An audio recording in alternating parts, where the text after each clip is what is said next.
Sejak dulu, kehidupan sosial di Indonesia masih tergolong primitif. Bayangkan saja, untuk berbelanja bahan makanan, manusia harus menempuh ratusan kilo dengan berjalan kaki. Dan untuk mengirim barang saja, manusia harus menempuh perjalanan berhari-hari dengan berlayar. Dengan perkembangan zaman saat ini, teknologi berkembang dengan sangat pesat. Untuk memudahkan manusia berbelanja, muncullah beragam jenis toko online. Nah, di sini kami dari mahasiswa Muhammadiyah Pontianak ingin mempresentasikan materi tentang toko online. Pertama-tama, kami ingin memperkenalkan anggota dari kelompok kami. Yang pertama ada Cassandra Judita Pratiwi, yang kedua ada Vima Rosari, yang ketiga ada Rudianto, yang keempat ada Sabaria, dan yang kelima ada Salsa Nabila Azza. Untuk materi yang pertama akan disampaikan oleh Saudari Salsa Nabila Azza. Nama saya Salsa Nabila Azza. Di sini saya akan menjelaskan tentang pengertian dan definisi toko online. Toko online adalah bentuk sebuah toko dalam sistem global, atau dalam pengertian lain, tempat untuk melakukan transaksi jual beli secara global. Dengan kata lain, toko dalam internet. Tidak ada toko asli maupun interaksi langsung antara penjual dan pembeli. Dan hanya ada sebuah website yang berisi informasi barang yang dijual, beserta keterangan dan informasi cara membelinya. Toko online memudahkan pembeli dalam segi efisiensi waktu, tanpa harus keluar rumah. Yang diperlukan hanya koneksi internet. Dengan membaca keterangan yang tertera dalam toko online tersebut, akan dengan mudah melakukan transaksi dengan menggunakan transfer antar bank atau kartu kredit. Saya Sabaria, saya akan menjelaskan tentang jenis-jenis toko online di Indonesia. Jenis toko online yang beroperasi di Indonesia ada beberapa, yaitu yang pertama adalah iklan baris. Bentuk bisnis ini merupakan bentuk yang paling sederhana dari usaha e-commerce yang ada. Itu karena bentuk usaha ini atau bisnis ini mempunyai ciri khas di mana penyedia jasa e-commerce tidak terlibat secara langsung dalam proses jual beli yang terjadi. Contohnya seperti OLX, Betniaga.com, FJB Kaskus yang cukup dikenal di kalangan penggiat online.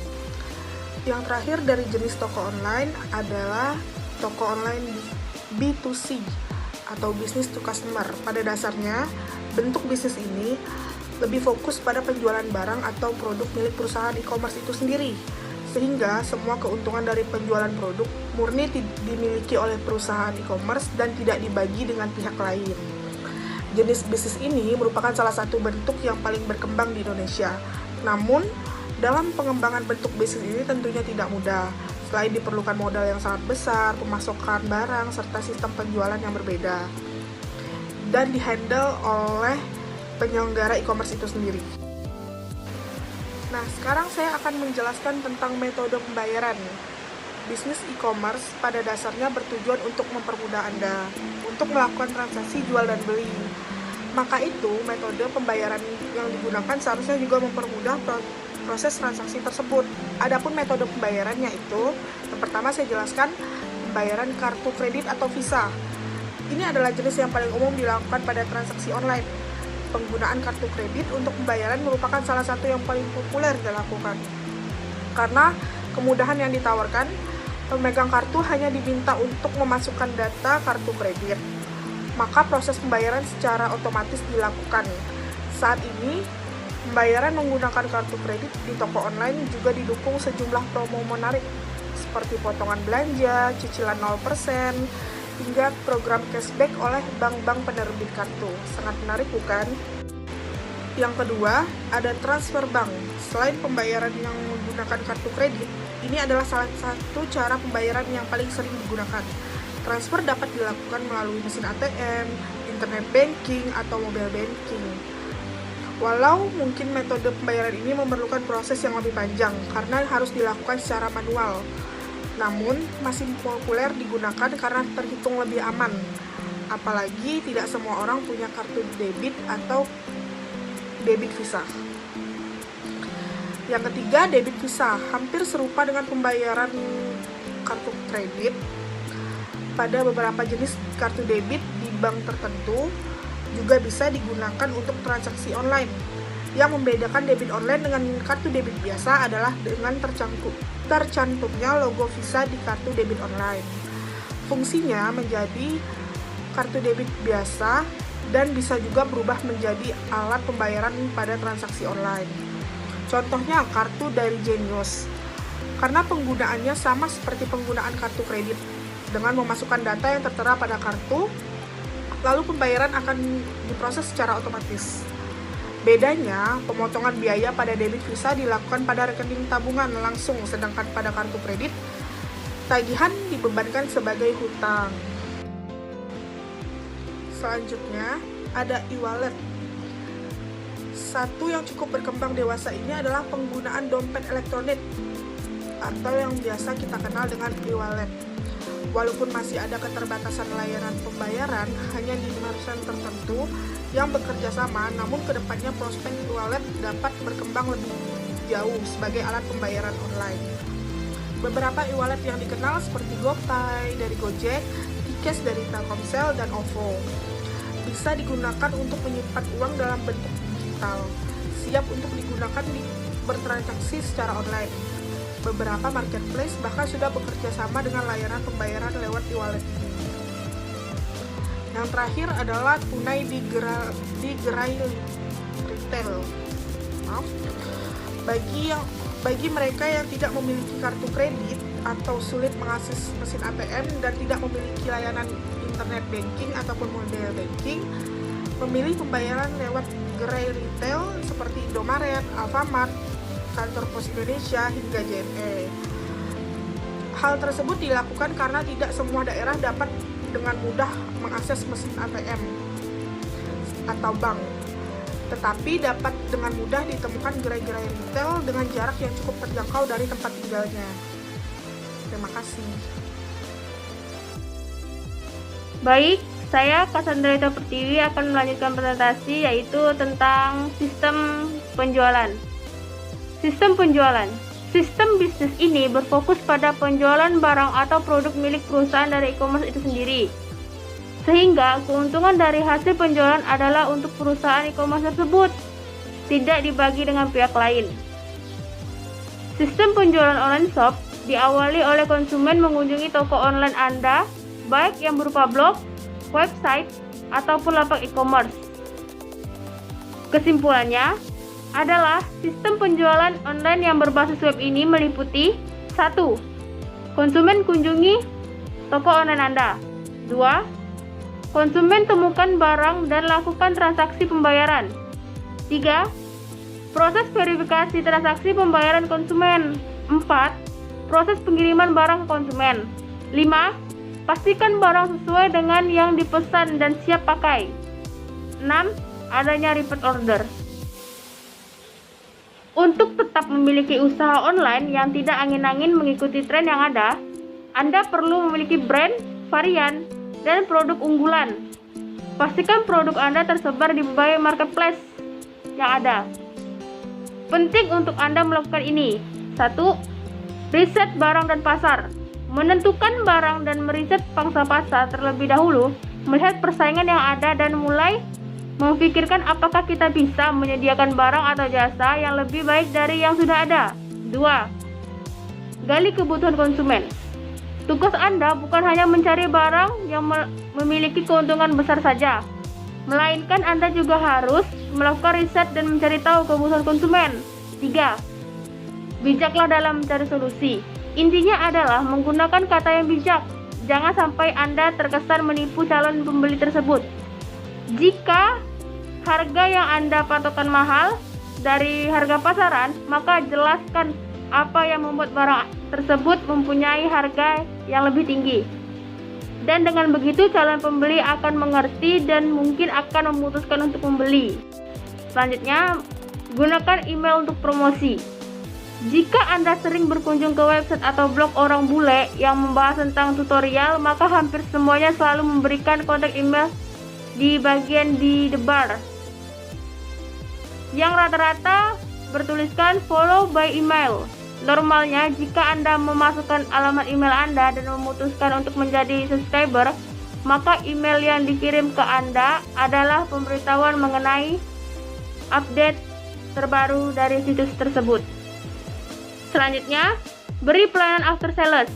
Wajib untuk menguasai yang namanya layanan after sales, karena tidak sedikit yang menganggap tugasnya sudah selesai ketika telah berhasil menjual suatu barang, padahal jika kita mau memberikan pelayanan ekstra, maka bukan tidak mungkin pelanggan tersebut akan kembali membeli barang kita dan bahkan bisa menjadi pelanggan tetap. Selanjutnya, pencatatan operasional jelas. Ini juga terpenting dan sering diremehkan, yaitu pencatatan transaksi. Anda perlu tahu arus kas Anda kemana dan menghasilkan apa saja. Lebih mudah lagi bila Anda menggunakan sistem pencatatan yang dapat dipakai kemana saja dan kapan saja. Gunakan backplot untuk memudahkan pencatatan Anda. Anda juga bisa mencetak invoice penjualan yang dapat Anda gunakan untuk nota. Jadi lebih mudah kan? Coba trial di sini penting untuk Anda mengetahui aturan main di bisnis online agar bisa bertahan dan berkembang. Ingat, berikanlah harga yang kompetitif, jangan terlalu mahal namun jangan terlalu murah. Pastikan kualitas Anda sesuai dengan harga yang harus dibayar oleh konsumer Anda. Oke, sekian, terima kasih. Saya Rudianto, di sini saya akan menjelaskan tentang jasa pengiriman. Pengiriman adalah kegiatan pemasaran untuk memudahkan dalam menyampaikan produk dari produsen. Pengertian sistem menurut beberapa ahli yaitu menurut Tata Sutabri, adapun tujuan sistem menurut Azhar Susanto yang bukunya berjudul Sistem Davis. Dalam bukunya menyatakan sistem bisa berbentuk abstrak ataupun fisik. Sistem pengiriman barang merupakan satu kegiatan pengiriman barang dikarenakan adanya penjualan barang dagang. Penjualan terdiri dari transaksi penjual barang atau jasa baik secara tunai ataupun kredit. Nah, berikut ini ada beberapa aplikasi jasa pengiriman barang. Yang pertama ada JNE, Pos Indonesia, JNT, Si Cepat, Ninja Express, Tiki, Indah Logistik, Wahana Logistik, Pandu Logistik, RPX, Cahaya Logistik, Gosen, dan Gojek. Terima kasih. Baik, nama saya Pima Rosari. Saya akan menjelaskan tentang sumber daya untuk toko online. Sumber daya manusia. Ini merupakan titik inti dari proses bisnis toko online. Dengan memiliki SDM yang siap menghadapi perputaran ganasnya pemasaran online, maka siapkan SDM multi talenta dan kepekaan tinggi. SDM ini perlu ditekankan mengenai prosedur standar dalam menjalankan bisnis online. Prosedur kerja, instruksi kerja yang benar maka akan mengamankan bisnis Anda. Kenapa? Karena di bisnis online salah dalam mengetikkan satu angka saja maka bisa berdampak kerugian. Misal dalam akses alat pembayaran. Dan kesalahan misal mengetikkan angka 0 kelebihan 1 saja maka bisa berdampak panjang. Harusnya transfer 10 juta menjadi 100 juta dan lain-lain. Sumber daya sistem atau sistem open source ini berpengaruh terhadap daya tahan sistem yang digunakan, berkenaan dengan sejauh mana toko online ini akan tetap kokoh diakses dan digunakan oleh banyak orang dalam jangka panjang, baik dari sisi ketetapan pemilihan CMS, toko online, dan web developer. Dari sisi ancaman, maka adanya cracker dan hacker dengan tekniknya bisa melumpuhkan bisnis online jika tidak sempurna dalam hal ini. Mungkin berdampak pada data rekaman. Transaksi tiba hilang. Di beberapa kasus web e-commerce, dunia sampai kepada manipulasi harga, dibuat murah oleh cracker dan dibeli sendiri. Pemilihan antara penggunaan CMS, toko online yang gratis dan berbayar merupakan kepentingan strategis. Bukan persoalan berita dari teman atau ingin desain sendiri. Ini jauh lebih perfect dengan syarat developer dan perancangan desain sistem pernah secara nyata membuat dengan prosedur yang standar minimal dunia. Yang jelas harus mengarah kepada kemudahan dan kepuasan dari dua sisi. yaitu perusahaan dan pelanggan. Semakin mudah digunakan oleh masyarakat, maka web toko online membantu efektivitas pemasaran secara utility. Sumber daya lalu lintas pembayaran online. Dalam toko online, karena durasi titik temu antara pengunjung web pengelola toko online bisa berjalan dengan cepat, maka kualitas kecepatan konfirmasi dalam penerimaan dan pembayaran cukup penting. Anda bisa membayangkan jika toko online namun pembayaran menggunakan Western Force. Standar pembayaran ini memiliki banyak faktor. Jika hanya dalam negeri, maka pembayaran transaksi toko online tidak begitu rumit alias mudah-mudah saja. Namun jika lintas negara, maka perlu media pembayaran yang cepat, dimonitor dan out debit, misal PayPal, Google Checkout atau manual, wire transfer, Western Union, Liberty Reverse, dan lain-lain. Semuanya mempunyai perbedaan waktu dan biaya pemakaian. Sedangkan PayPal pun ada regulasi dana yang masuk bisa ditarik kembali jika ada penyalahgunaan secara undang-undang. Sumber daya perangkat keras, server jaringan internet, PC, atau laptop. Ini merupakan persyarat karena dengan memilih server yang menggunakan dengan uptime continuous lebih tinggi 95%, maka toko online Anda akan mudah diakses kapanpun.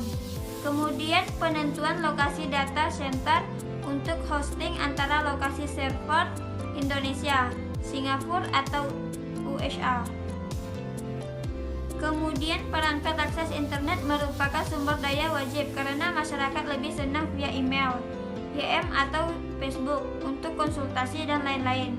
Jika pasar Indonesia mungkin bisa lewat SMS dan telepon, namun jika bangsa internasional maka email, YM atau Facebook adalah bagian dari kewajiban layanan. Bisa dijembatani dengan BlackBerry, PDA, HP, iPhone, dan lain-lain. Laptop atau PC tentu adalah alat wajib dalam manajemen bisnis online. Pastikan bebas virus, spyware, dan trojan dan telepon. Namun jika bangsa internasional maka email, YM atau Facebook adalah bagian dari kewajiban layanan. Bisa dijembatani dengan BlackBerry, PDA, HP, iPhone, dan lain-lain. Laptop atau PC tentu adalah alat wajib dalam manajemen bisnis online. Pastikan bebas virus, spyware, dan trojan agar transaksi Anda tidak diganggu dan diintai. Sumber daya komunikasi real time. Dalam toko online ketika transaksi mungkin masih minim jika berkutat dengan masalah barang yang belum sampai, barang cacat, hingga pengiriman, maka harus disediakan ruang akses komunikasi real time karena ini adalah solusi dari bisnis online. Kecepatan dalam